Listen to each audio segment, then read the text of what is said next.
Welcome to JK creative thoughts channel. ఈరోజు బెండకాయ tomato fry ఏ విధంగా చేద్దామో చూద్దాము. 1/2 కిలో బెండకాయలు తీసుకొని నీట్గా కడిగి ఒక గిన్నెలో పెట్టేసుకోవాలి.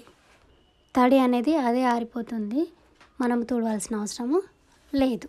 వీటిని కట్ చేసుకొని పెట్టుకోవాలి తడి ఆరిన తర్వాత మాత్రమే.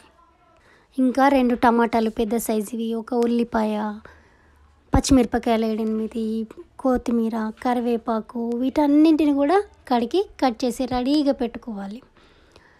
ఆ తర్వాత కడాయి తీసుకోవాలి, స్టవ్ మీద పెట్టాలి, ఆయిల్ వేసుకోవాలి. కొద్దిగా ఎక్కువనే పడుతుంది దీనికి. ముందుగా ఆవాలు వేయాలి, తర్వాత జీలకర్ర వేసుకోవాలి. ఒకదాని తర్వాత ఒకటి వేస్తూనే ఉండాలి అన్నమాట.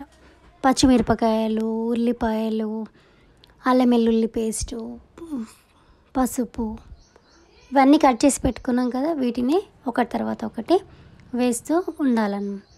అల్లం వెల్లుల్లిపాయ వేయడం ఇష్టం లేని వాళ్ళు ఎల్లిపాయలు వేసుకోవచ్చు. ఎందుకంటే అల్లం వెల్లుల్లిపాయ అడుగంటుతుంది అంటారు కదా, అడుగంటకుండా గోలి ఇవ్వచ్చు. మంచిగా బాగా వేపితే అడుగంటదు.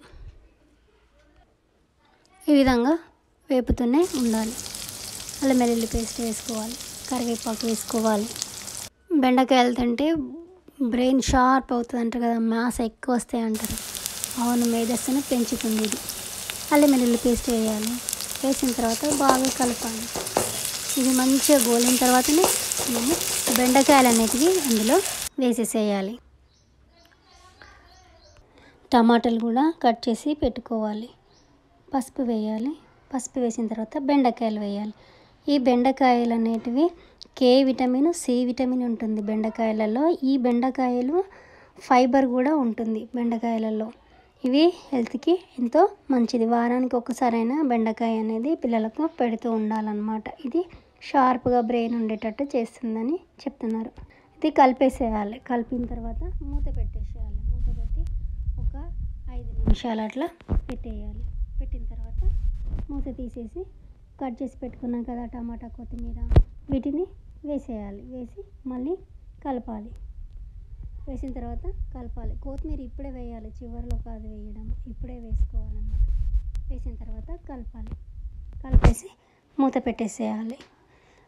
మళ్ళీ ఒక 10 నిమిషాలు ఉడికించేసి సరిపోతుంది. ఉప్పు 1 స్పూన్ పడుతుంది. ఉప్పు వేసేసి మూత పెట్టేసేయాలి. అంతే, టేస్టీ బెండకాయ టమాటా ఫ్రై అనేది రెడీ అయిపోతుంది. ఇది జిగురు జిగురు ఏమీ ఉండదు, టేస్టీగా